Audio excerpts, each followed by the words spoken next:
Hello guys, welcome back to the podcast. Now, normally we chat to one supplier each episode and we go in depth about a particular aspect of wedding planning. But today's episode is a little bit different. One, because we have two fantastic guests. They are Rebecca and Rianna from the Wedding People podcast. And we chat about all sorts of topics related to wedding planning. So it's a little bit of a one-stop shop for hints and tips as you start to plan your wedding. I hope you enjoyed the show. I had loads of fun welcoming the girls over. We just pressed record and chatted away. So it's a nice, informal and educational chat. And as ever, I hope you enjoy the episode. If you do, make sure you rate and review it on your listening app of choice. Enjoy the show and I'll see you in a couple of weeks.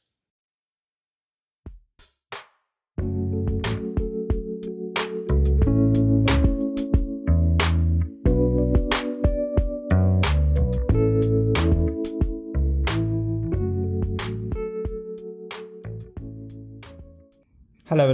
Welcome to the podcast. Tell everyone who you are. Straight into Straight in. Let's do it. We are the Wedding People from the Wedding People podcast, as in Rebecca Brennan-Brown and Rianna Elizabeth. I was really expecting you to do a jingle. No, I don't know. I do Disappointing. Maybe later we'll coax you into that. Literally every episode we do, Rianna sings, hums, like does a little something on it. I like it.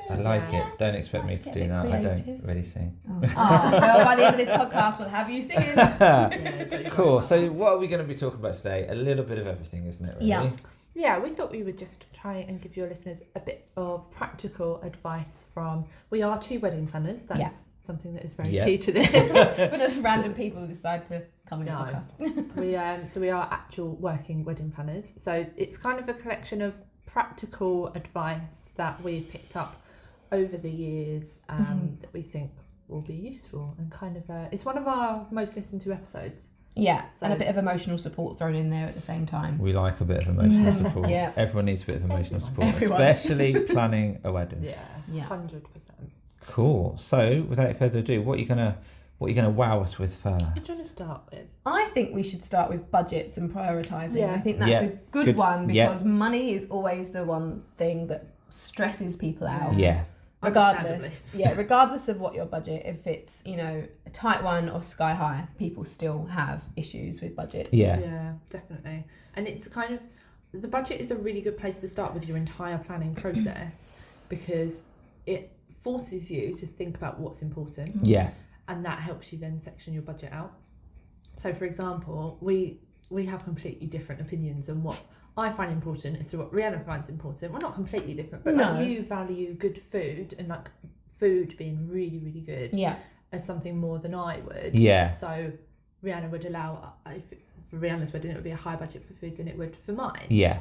But something we both strongly agree on is like photographer. I like it.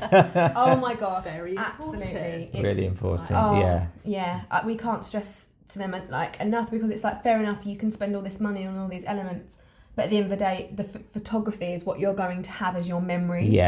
And that is really, you won't think about the flowers you had on the dining table really. You're going to look back and look at how everybody is having just a lovely time, and that is what we say.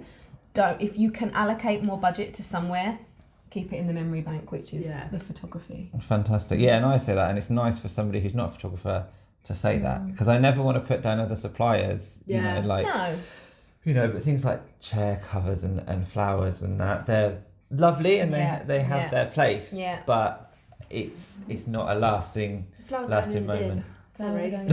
Or the compost, but they are, Another thing that's interesting is that I actually get married myself this June, hey. So stressing out, and it's been very eye-opening for me to be on the other side of the coin, and has definitely made my planning style a bit different, I think, because I've now approached it in a very different way, because I can really emote with them and understand what they're going through. Yeah, definitely. I just think on the photographer's thing as well, a lot of people, we often get people using your friend who has a camera and it's not the same. Not at all. So first of all, if it is your friend, I think don't put that pressure on them. No. Secondly, it's a completely different, I don't even have the time to go into why it is a completely different style of photographer. Of course. And the control of people that a professional photographer has to have. Yeah. It's just, so photographer is one thing in the budget that we always say. Yeah, definitely. If you've got it, make sure that you can get someone that you really like and really trust. Yeah. And a videographer. Yeah, video is the extra kind of thing if you've got the budget. Obviously, it's expensive. But if you have got the budget, then I would look at those elements, because you are going to have those to keep and look back on forever. Yeah, and I was speaking to a videographer the other day, and she was saying that she's had a few couples book her and they weren't really bothered about a photographer because everyone's got phones, and it was like, she was like, no, you need a proper photographer still. There's things you don't cut corners with at the end of the day. Definitely. I think if you do have a friend who's a DJ, or you have a friend who's a photographer, for example, my cousin is in university and he's doing video. So he's going to come on the day and he's going to do some little speeches, like he's going to get people to do some speeches to the cameras. That's nice. A bit that the videographer won't be able to capture. Because everyone knows him, so they'll probably be more comfortable to speak, as in send us little messages. But I still have the videographer to do the professional part of the day, because he's not going to be able to capture the content, but he's still involved. So it's like he's still there, he's still wanted. It's not that I didn't want him. So it's things like that, maybe utilising them in a way that you can involve them, but they're not actually doing the whole job. It's like an add-on or an extra, but not the core sort of skill or service that you need. Definitely, because I also think, like, I did a wedding a little while ago where the photographer and videographer were both friends, and they took them off for their couple shots for 10 minutes, and they literally did like shots in one location. That's all they have now. Like, they can't restage their wedding. No. And it was just that foresight of having the groom there who doesn't want to have photos taken, isn't interested, doesn't look like, was totally not engaged with the situation at all, and not having someone that kind of made them feel comfortable to stand there for half an hour and get the right shots and get and I do think sometimes it sounds petty's the wrong word, but I have to be careful with it sometimes, because sometimes I leave a wedding and think, I can't wait for the pictures from this. And you can't look at something and hope for the pictures, but it is important at the same time. Absolutely. So that's something to factor in your budget. 100%. I think when looking at budgets in general, you do have to prioritise what you want, because that has a drastic effect on the rest of the elements that you're having on the day. And if you want to, say for example, you're wanting to get married in 2020, which is this year, and it's a very desirable year, then you might have a very strict criteria on what you're looking for, but then that's going to narrow down your search and could even be potentially too expensive. So you have to understand that you might want a castle on a Saturday for 200 people, and you're looking, and I've got a 10 grand budget. You're like, well, realistically, that's not really what you're going to get. No. So you have to be open-minded, realistic, and also allow for compromise as well. I think is really important. Definitely. And I think if you are working on a limited budget, the advice that we always give is kind of try and look at where you're going to get the most impact for that money. Particularly on things like decor. So if it's probably not worth, for example, spending a ton of money on chair covers for the ceremony when people are only going to be there for half an hour. You might want to reuse that money and put it elsewhere where people are going to see it for more often, or something like that, to just kind of balance the spend versus impact. It's like if you've got a ceremony arrangement and you've got a bar in the evening, rather than have a ceremony and bar arrangement, you could reuse what you're using in the ceremony and use it later on in the day. So you can also do things like that, thinking, oh my god, I can't afford to have like 10 arrangements. Look at different things, maybe get little mini vases for the top table and put the bridesmaid bouquets in them or something. Like, there's all these different things that you can do and look into when it comes to saving money as well. So don't think, I have to have this, and this. Utilise what you've got going on throughout the day in different areas. Very true. I don't think you should go by any sort of must-haves. We've got to have this, unless it's something you really, really want yourself. But if it's coming from social media or bloggers, then then you don't have to. And I remember writing in my book, ignore all those sort of must-have lists, because I think they're quite damaging and they just stress people out. Actually. 100%. And they come at a price. I think as I think a lot of people, when it comes to budget, they don't like sharing it. I think they feel that they want to hold their cards close to their chest. But my advice to people would be, you know how much you don't want to spend on something. Yeah. So if you've got some flowers and you don't want to spend more than £1,000, tell that to the florist. Yeah. Let them know and say, look, I like peonies, but peonies might be really expensive. So what can I have that's more cost effective, that looks a little bit similar? Like, ask them for their expertise, what they recommend and how you can save on costs. Yeah. Because if you don't tell them and they hit you with a $3,000 floristry quote, you're then going to panic, and that's going to put you in a really bad frame of mind. Yeah. So I think, be honest, maybe shave off a couple of $100 on what you're looking to spend to see where they can come around with it. But rather than not share, I think you should share. Definitely. So we've said before that, like, if someone came to me and said, you know that thing that people get told all the time with weddings is like, cut the price in half and give the supplier that price as your budget. Like, if someone came to me and said to me, I've got £100, my response would be, I'm sorry, I can't help you. Yeah. End. Yeah. But if someone came to me and said to me, look, I've got £500 and I need this and this, I might be able to say, well, I can't do that, but what I can do is da da da da. Yes. Yeah. Or maybe speak to this person or that sort of thing. So when you're a bit more honest with your budget, rather than just cutting it down because you think that people are going to rip you off. Yeah. Yeah. It helps know what you It's can do. it's a balance, isn't it? Because you need to work with suppliers that you trust. Yes. Exactly. And if you've got someone that's so willing as a supplier to cut their costs, they obviously haven't got the work coming in, Exactly. or they don't value what they do. So it's that fine line, isn't it? Yeah. And it is all about communication. Definitely. And I think different suppliers vary, don't they? So for me, an all-day package is pretty much an all-day package. Yeah. And if you get married midweek or sort of in off-peak season, then I could probably sort of talk to you about what you can afford and maybe not stay for as long. But then if you're trying to book me for a Saturday in August and you've only got X amount of pounds and I charge this much, I'm not going to budge, because there will be someone else who pays it. So it's trying to work within your budget, but respecting as well what some things are going to cost a certain amount, a starting point. Give them a bracket, like if you've got £1,000, maybe say 800 to 1,000 or something like that, so you can work within.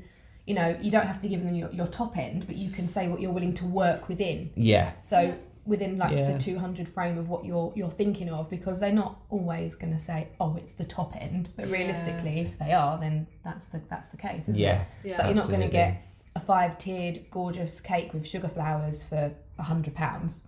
You have to be realistic. I think that's what it comes down to as well. And there are suppliers that offer everything at most prices. Yeah. So, like, the likelihood is you're going to be able to find someone that fits in your budget. It's just finding them and then understanding that goes back to that prioritisation, that if you are going to spend less on a photographer or a baker, for example, cake maker, you're going to get someone who maybe hasn't been doing it for as long and doesn't have as much experience or whatever. But if that's not as important to you and a cake is just there to be a cake, then fine. Then maybe that's not important.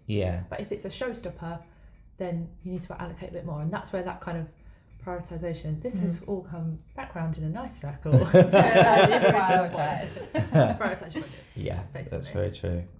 And you might meet somebody, a supplier, and think, oh, actually, I really like them. I will spend a bit more on that because I really want them, or whatever. So it's having that little bit of flexibility in mind as well, isn't it? Yeah, definitely. and you can have optional upgrades. Like, that's how we work. We would create a list of things that they could have and then say this is very much like a shopping list. You might think, okay, I didn't want to spend that much money, but I really like that idea, so I could put that towards that. That's fine. Having a budget tracker and having an Excel document or some kind of spreadsheet so that you can see what you're spending and what your bottom line is highly, I think it's an essential part of planning. Definitely. Because you couldn't do it without, because you don't know what you're spending and where things are coming in. No, you'd lose total Yeah. perspective on what you were doing, wouldn't you, really? And I'm one of those people that when information's in my brain, it stresses me out. Yeah. Like the second I've got it written down, I'm fine. Yeah. Mm-hmm. So like once it's written down, then like you can't argue with an It's Excel out there. spreadsheet. Yeah. It's there. So I think just getting it out and getting it written down, just so you know exactly where you are. Yeah. And we always say as well to have columns for like what you would expect something to cost, then what it actually is going to cost you, and then columns of like what you've actually paid. That's so a you good can idea. keep track of what's left to pay, payment dates, that sort of thing. And that's a really good idea. Make a spreadsheet template. And put it up. It's just trying to make it as easy as possible that people could, it's not too you don't difficult. want people to look and feel overwhelmed. Because obviously we have a comprehensive one that is full of different columns and whatnot, but everyone doesn't need that kind of detail. But one thing we would suggest massively is to ensure when you send over your budget, you let them know whether or not that is inclusive or excluding VAT. Because if someone comes to us with a £30,000 budget, say, we say, does that include VAT or does it not include VAT? Because sometimes you have suppliers who don't add it on at the end. More likely than not, the venue and the catering usually have that issue. Other vendors don't tend to have the VAT, but you do need to allow for that.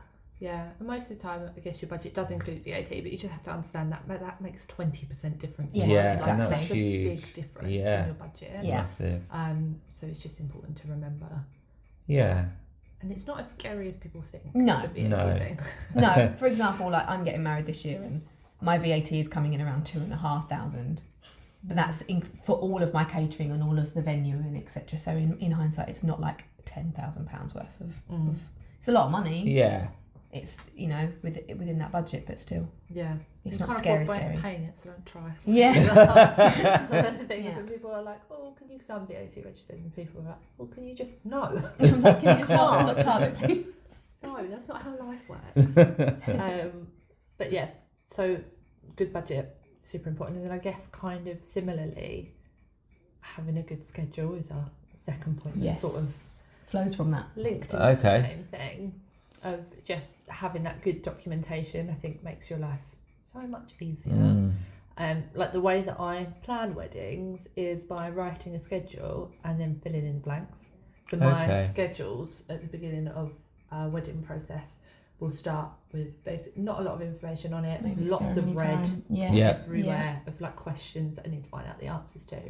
And then the planning process is basically just making your way through, getting rid of all the red and turning it all into black, and to the point where you have like a really comprehensive schedule of what's going on that day, what time people are turning up, what deliveries you've got coming in and going out and that sort of thing, and all those little things. But that works for me because, as I said, it's stress out when everything's in my brain, not on a piece of paper. But I think everyone, really, you need it written down because you might need to share it with different suppliers and you need to make sure everyone's exactly aligned on the same page, don't you? Yeah, really? I'm guessing people send you, as a planner, I would always send the photographer a shot list and also... Yeah, so I know you have a shot list, I'm sure. I have a shot list, so I send couples... it's usually in their welcome pack when they book me, and then they send it back to me about a month before their wedding with, all the addresses, all the important people and their role, a list of who's in each group shot, and then any sort of important shots that they want or anything happening that's outside of the norm that I need to know about. And then from that, I do a little photography timeline as well that I just send to them to say, I'm turning up at this time, we'll get shots of shoes, dress, whatever here, then we're going to go here and do this one. And it's flexible because things happen at weddings all the time. It doesn't go to plan. No. But it's just so they know where I'm going to be and what photos I'm going to get where. Yeah. It helps me as much as anything because I can follow it on the day. Definitely. But at least they know then when to expect me to sort of drag them away from the dance floor if they want a sunset shot or something like that. So, but for that, I guess to do that list, you need to know what time the ceremony is. Yeah, all those things. All that sort of thing. So this kind of document that we're talking about is just basically it's a really good example of something you can just send to all of your suppliers. Yeah. Maybe a month before. Yeah. That just says this is what's happening. I've included in there what I think you're doing. Is that right? Is this the right time that you're turning up? Yeah. If it's not, please let me know. And then at least you discover any, not errors, but flags. Anything that you think that you might have to think, hang on, well, if this is going on, how can I be in two places at once? Yeah. Stuff like that, to iron out. But like, as you said, on the day you never know. I know that we did a wedding and then the best man decided to do a speech right at the beginning of dinner, and then we were like grabbing the photographer to go, you've got to get in the room, get the shot. You have to just be prepared that things don't always run to schedule, which is fine. It's just you've got the team there to kind of get it done. And that's one of the key things that actually I've really come across recently. I'm going emotional now. I don't know if there's like an emotional alarm. If the clock dinged now. Yeah, I know. Wouldn't that be good? Perfect. But I think a key thing is when you are getting married, you just trust the people that you're working with. Yeah. Like, just let them get on with their jobs and trust. I think that's really important. Yeah. Obviously, you have to build up that trust in advance. But just when you get to that point where maybe things aren't running on the day, just trust that everyone you've got there is hopefully a professional. Yeah. They can deal with it. It'll be fine. Like, don't panic. Things don't always go to plan.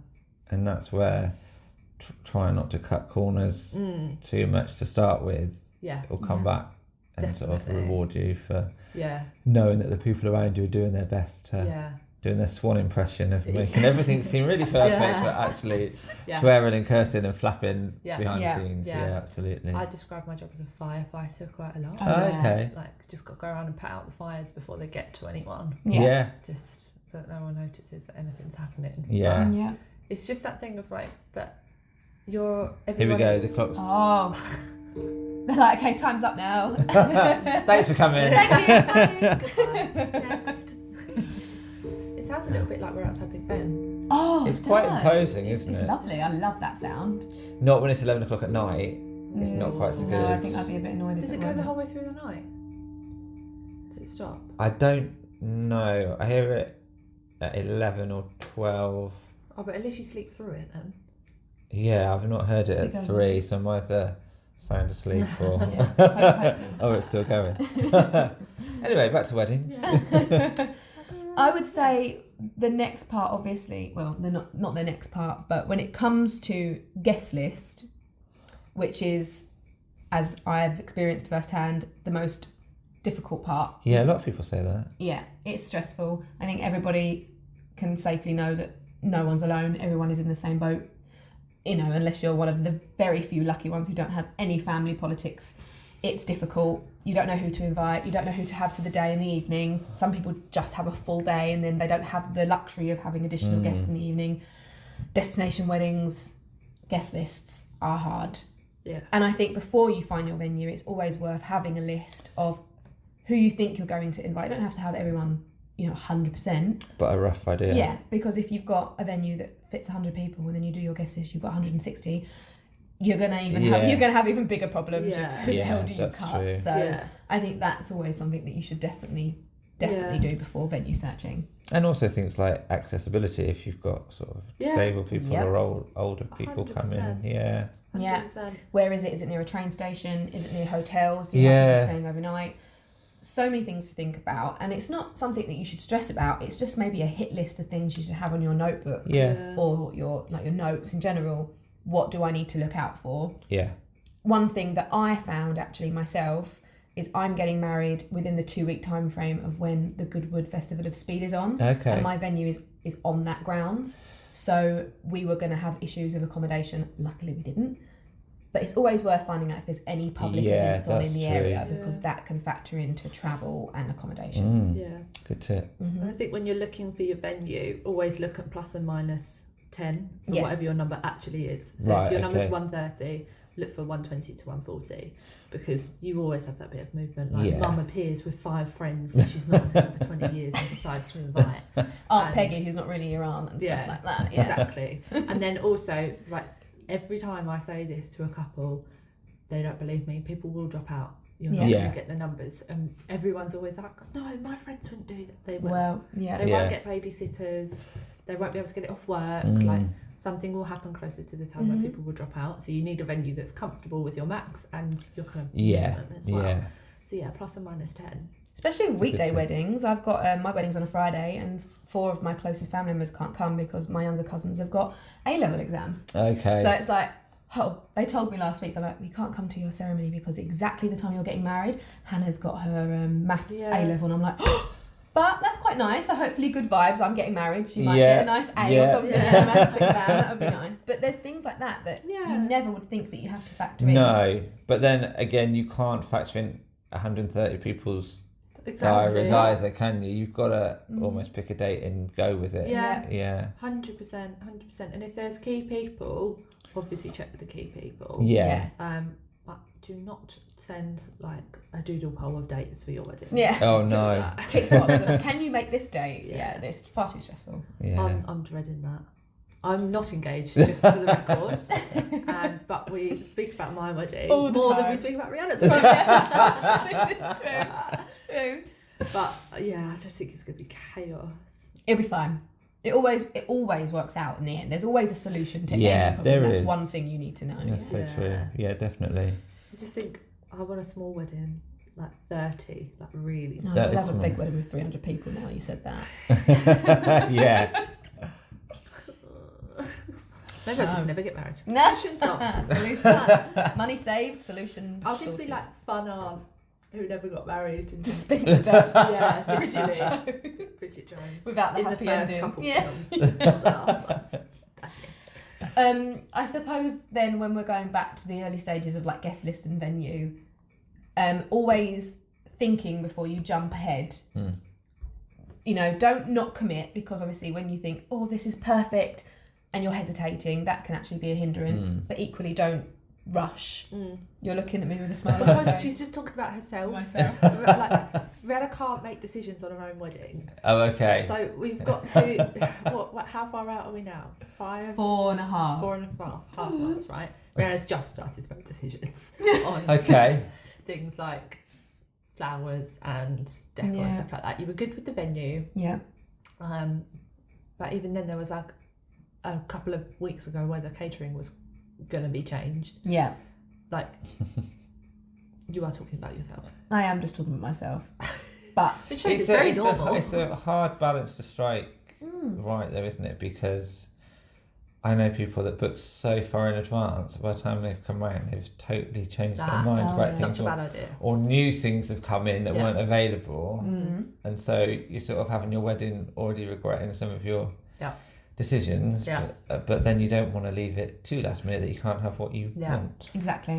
That is one of my biggest bugbears with weddings, is that exact thing, but for small purchases. So people go around Hobbycraft and buying the whole wedding range from Hobbycraft 2 years in advance, and then they get closer and they're bored of it. They don't want it anymore, and you just throw it away, and it's such a waste. But all that stuff adds up.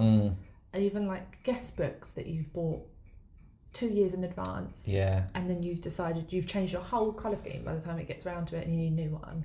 Like that, people waste so much money doing that sort of thing, that I think as important it is, because we've known people that have done it with big things like dresses and like complete styles of wedding and stuff like that, just change the whole thing. So as important as it is, the big things, it's equally as important to the small things. Yeah, I've got a couple who are getting married in 2022, and originally they were going to get married in 2021, which is why we were looking at contracting, and then they said, oh, we actually want to hold a year and get a bit more budget. So I was like, that's absolutely fine. And I haven't spoke to them for a few months, but there's nothing I can really do right now, because I said to them, this is the kind of style they want to go for, but they've got 2 and a bit years left now. So there's no point me doing anything until we get closer to the day. But you kind of feel a bit like, I'm still here, you know, we're still here, but don't rush, because you'll see so much in the space of a year and a half or 2 years. Things change, styles change. And like, I think it's okay to have a wedding where, you know, when people look at like weddings from the 80s and they're like, oh God, why did we do that? I think that's fine. Like, I think it's okay to have a wedding and you know that it's in 2019. Of its time, Yeah, because if you like it, you like it. That's fine. But things change. So but you're right, it's such a fine balance between also making sure that you get, it's hard because you never know at the time. Like, against all advice, Rihanna bought her dress, what I would consider as too early. Okay. How far in advance was it? I got engaged in the August and I had the dress in November. And then I had pretty much 2 years. Yeah. Wow. So that's super far in advance and like would go against all advice. Yeah, but for you, it was the right decision. Yeah. And like, I just knew it was. I knew I'd had the dress on a enough. Pinterest board for 5 years. I went, tried loads of different ones on, tried the dress on, instantly knew that it's not a dress that you can get bored of. It's very different, very unique. So, yeah. But that's when you know. It's like you know in the pit of your stomach. It's really hard to know though when you know. That's true. Stupid. That's true. Really hard. But it also has to come from you, because I think a lot of people book early because there's that sort of pressure. Like, if you book now, you save this much money, or book today and you get this. And it's I try and tell people to avoid those sort of purchases. Definitely. I know when I did the National Wedding Show last year, I had people coming up and they said, "And what offers have you got on?" And I said, I haven't. And they were like, "You're the only photographer that's not offering something special like for the show." And I was I'm in two minds, because from a business point of view you think, okay, if everyone else is doing it, should I be doing it? But I thought, I'd rather be booked because I'm the right person for you, not because I'm 200 quid cheaper than the next person. So much. I agree. And it's like you said, you're putting pressure on someone to go, you must book me now. Yeah. And then you book them because you think, I'm saving 200 quid. And then you look back and think, this was wrong. Yeah. I did that with my veil, actually. That's an example. I got my dress, they put a veil on me. I didn't want a veil like this to start with. And I booked it and I ordered it. And then I found a company who does bespoke veils for a similar price. And I thought, oh gosh, what have I done? I've literally got all excited in my wedding dress. Yeah. They put a veil on me and I've gone, oh, this is what I want. But I've paid for it. Luckily, I managed to get it refunded because it was quite early on. Yeah. But that was a prime example of getting excited and booking at the time. And it's good to be excited. You don't want to sort of take all that away, but it's keeping a bit of a level head, isn't it? Just because you get 10% off if you book it that day. Yeah. And what they are, those deals, is gimmicks. They're gimmicks designed to put you under pressure to book. So I just don't think, and in all honesty, if someone, for example, say you did do 10% off at the wedding show, for example, and someone took a week to think about it or 2 weeks to think about it, I'm sure that you wouldn't turn around and be like, well, no, you didn't book on the day. No, so exactly. That's gone. Yeah. No chance. I think if you're offering a discount because they've seen you at the show, but you don't have to book on the day, then that's a bit different. I think that's a better way of doing it, definitely. I agree. Allowing people to make their own decisions rather than, because you might get 20% off, but if it's 20% off something you don't want, then exactly, you end up wasting your money in the first place anyway. Yeah, we're not all about that. It's not a bargain unless you really want it. Exactly. That's what my mum says. That's such very good little slogan. That no one tell Fraser that. No one ever tell him that. He'll use that against me for the rest of my life. I'm going to keep that though in private. Cool. Okay. What are we moving on to? I see what event kit kind of jumped out at me. Event kit. Okay. We've got I saw this on your Instagram. Oh, yeah. Little emergency kit. Yeah, like my peace of mind pack. Little bum bag. I was trying to comment on it, but I was on the train, so I don't know. I think it did comment on it, and then I think you messaged me about something else. So I was like, where have I contacted her? I saw that post and I thought, are you actually a planner though? You're a planner in secret. But I just think because as a photographer I'm there all the time and I've seen bits and pieces. Yeah. And things like, because I've got sort of hairspray and combs and stuff like that, which I do replace if they've been used, so don't worry, you won't use. But like people might need it in the middle of a field. Yeah. So even if they've got it themselves in their room, it's no good there. So it's that was my thinking behind it, really. No, it just makes complete sense. Ours is full of much less glamorous things. Yes. The wedding planner kit just gets bigger every time. Yeah. There's calligraphy pens and tags, so that if someone's tag on a table or we've got 10 fold place cards just in case someone isn't in the box of there's everything. Ribbons. Mine's much less glamorous. I've got like marigolds, rubbish bags, cloths. You've got all those good things. idea. Yeah. Like sellotape, all of those things. All the basic things, but it's funny how it grows. It's not a glamorous job. No. No, I think it's the same with photography. People think it's a really it is exciting. It's a brilliant job, but it's not glamorous. No. It's hard work. Yeah, it's hard work. Sometimes you turn up to a barn and there's bird shit everywhere and you need to have a cloth. That's the reality of it, is that you need to kind of be prepared. So like with your kit, we just say have a kit of just things that you might find yourself needed, safety pins, that sort of thing.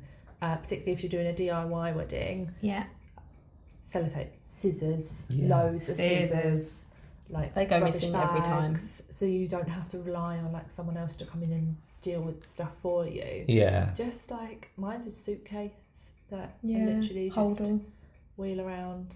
I think safety pins. Yeah, not a big surprise. Yeah, not a massive. Safety pins are the essential. Like I had an outdoor ceremony, and the celebrant had a dress on that had like a slit, and she stood on the podium, and then I was like, no, it's not that kind of wedding. She was like, oh my gosh, what's going to happen? So we've got the safety pin out, pin the dress, absolutely fine. Yeah. So I think when it comes to things like that, you've got your essential bits and pieces. You never know what you're going to need. No. It's just having that like little supply of, think about where you are. Like if you're in a barn, there's not loads of stuff there. You might need a broom. Yeah, and be honest with this. Got a broom in your kit? No. She's going to get one now. She'll have a mop and bucket. She'll be like, here I am. Yeah, sorry, I actually just want to be Mrs. Hinch. Mrs. Hinch should do a wedding kit. Yeah. That would go down the stool. Maybe we should collaborate with her. There.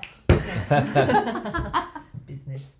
But yeah, that's just a good practical thing to have a take with you. Yeah.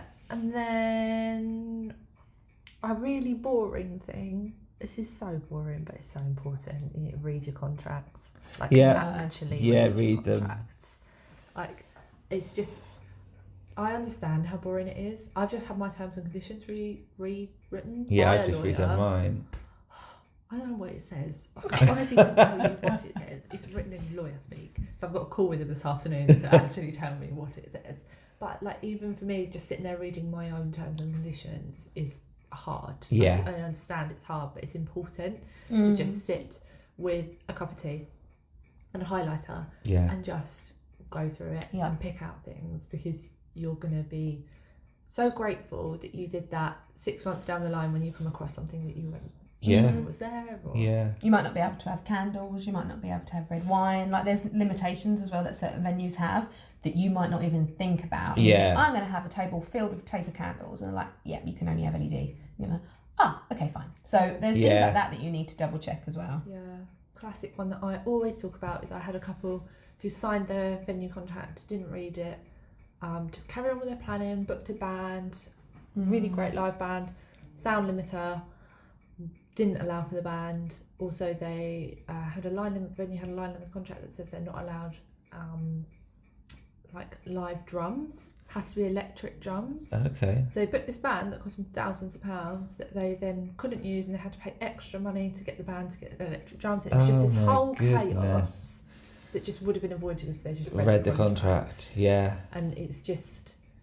Yeah, you can't, as much as you have to speak to suppliers in person and get to know them and ask questions, that they can't be expected to reel off all the terms and conditions in the head and to know that they've definitely said everything. So it is your responsibility to read the contract. 100%. It really is. 100%. And there are some venues and places like that are a little bit more sneaky and might sneak something into the contract. So it is just important to make sure that it's just know where you are. Yeah. Really, yeah. Isn't it? Know where you stand. Yeah. So it's a lot of money that you're putting down as well. Like you have to make sure that you're doing it right. Yeah. And wedding insurance. Yeah. Yeah. Wedding insurance really on top important. of that is like if factoring all that into it, get some wedding insurance. Definitely. You insure your phone. Yeah. You insure little bits. Who told me this? Can't remember who I was talking to, but someone said to me, "It's madness that your wedding is." For quite a lot of people, will be the second most expensive thing you own, bar a house. So it's probably going to be more expensive than your car. Yeah. Like all that sort of thing. Why would you not insure that? Like that when you think about it like that, it's a no-brainer, isn't it? Buy a $2,000 second-hand car, you still insure it. Yeah. Well, you have to, legal, but don't just be like, I'm going to save myself some money. I'm not going to insure my car. But I think couples don't realise that if you cancel services, you still have to pay for a lot of them. Yeah.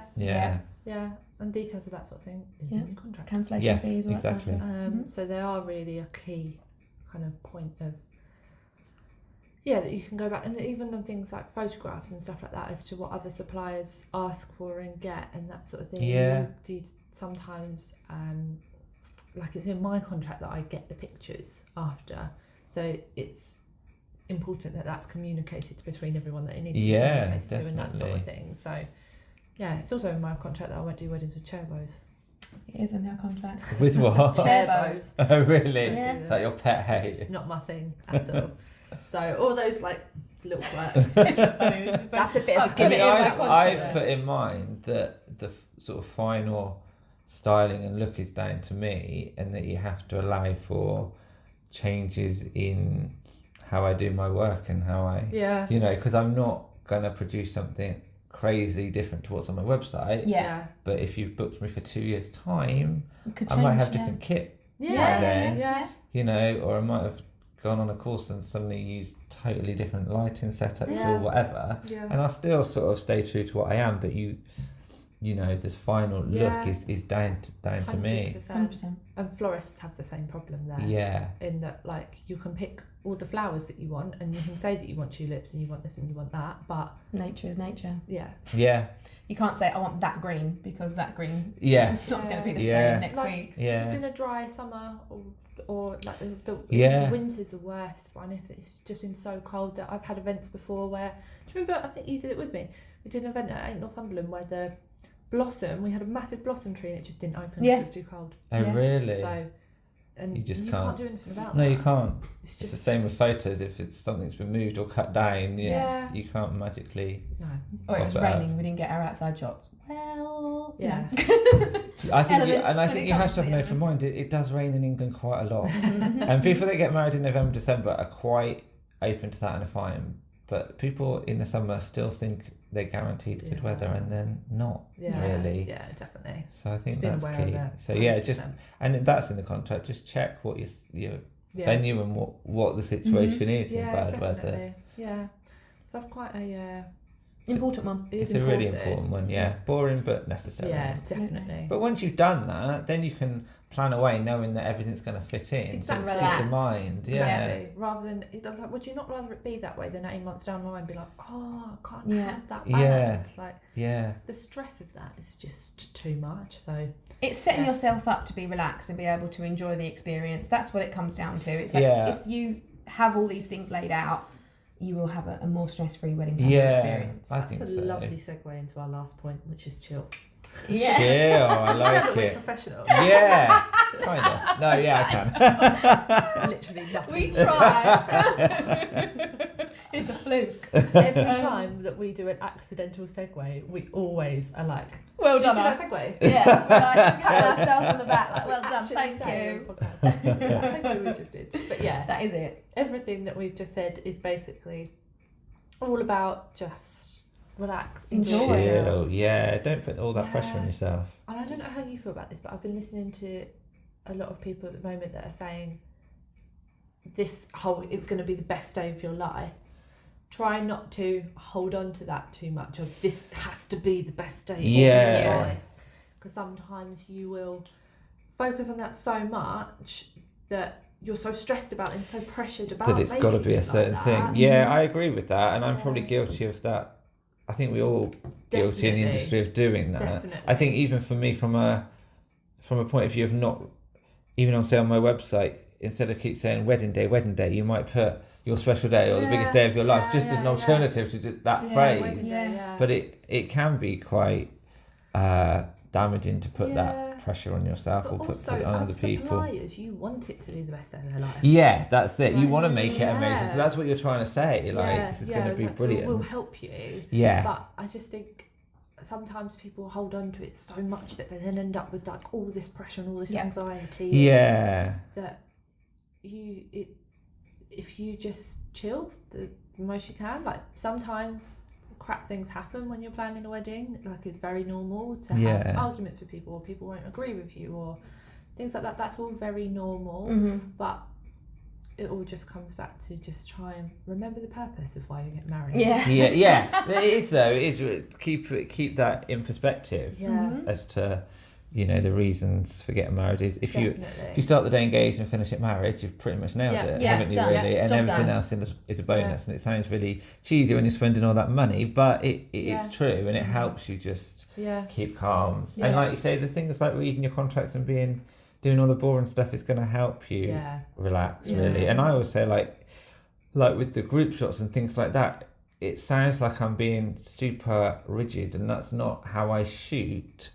I like all the natural shots, but the more organised you are with the formal ones, the more time we've got to get all those fun ones. Yes, but if you're not organised with that and people are wandering around and wasting hours finding people and people are wandering off. You're like, you have not to the get best about part of the 25 day. aunts and about 10 uncles and they don't speak to that person, they have to stand on that end. And it wastes so much time. So, and the more I know what kind of shots you want and things like that, I think it comes across that I'm going to be really sort of rigid on the day, and I'm not. I'm so chilled out on the day because I know what you want and what you don't want. Yeah, exactly. And then you can chill. It's expectation, isn't it? Yeah, and I think your guests take their cue from you a lot as well. So if you're quite chilled and something happens and you laugh it off, your guests will. Whereas if they see you as being quite anxious, then they're going to pick up on that. Absolutely. So I think they often take their cue from you and just sort 100%. Of go with it. So. And I think, like we were talking about before we started recording, it's your wedding day, yours. Yeah, like not everybody else's. Not everyone else's. No, it's yours. So do what you want to do. Like do your thing. Don't let anyone else make you feel pressured into doing this, and this. Like, yes, we all have to do certain things to keep mum happy, but ultimately it's your wedding day. Yeah. So enjoy it. Yeah. Nice way to end the podcast. Thank you. You've done all the segues, you've done a nice little roundup. Oh, we like well it. Done. Do you want to tell everyone about where they can find out more about you or listen to your podcast? Rianna. As well as listening to mine. You can find us at The Wedding People Podcast on Instagram, and our website is www.theweddingpeoplepodcast.com. Yeah, and you can search Apple podcast, Spotify, Alexa, all that. Anywhere you can listen to podcasts, you can find them. Exactly. And if they listen to this one, they probably know where to find yours too. So wherever you're listening to this, you can go and find us. If we haven't just bored your ears off. No, you haven't. If they're not bored with me, they won't be bored with you. You'll be fine. Thank you for having us. Cheers. No, thanks for coming. Thank you. Bye-bye. Bye.